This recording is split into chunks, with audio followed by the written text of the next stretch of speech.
Здравейте, аз съм Адам, аз съм от Унгария и аз съм на 16 години. Адам идва в България от любопитство към страната и културата ни. За възможността да живее в чужда държава и да изучи нейните език, история и традиции, научава от свои приятели. My friends in Hungary told me about this organization and they are also on an exchange year in Finland and in Denmark and I decided to come here. В средата на август той и още 6 негови връстници пристигнаха в София на учебен обмен. Те идват от Унгария, Дания, Германия, Австралия и Мексико. Учениците ще живеят в български приемни семейства в различни краища на страната. Децата ще изкарат една учебна година в местните училища и ще се обучават наравно с българските ученици. Програмата на обмена започва с задължителен курс по български език. Тази година 4 от децата се обучават по метода на сугестопедията. Веднага след тяхното пристигане започнаха да учат веднага, просто на следващия ден.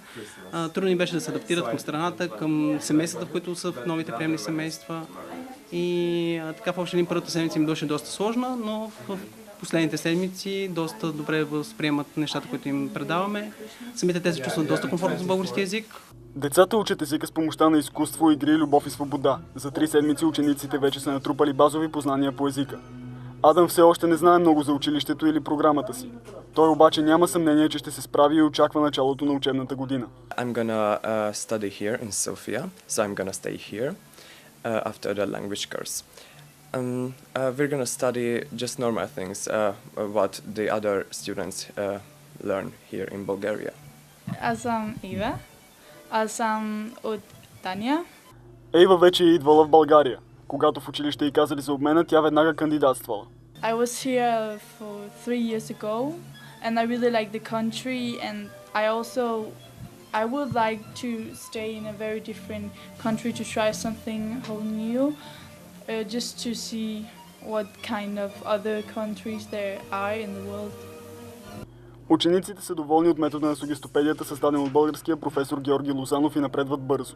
I like it very much. Yeah, it's more productive because we don't learn grammar and words. We just have to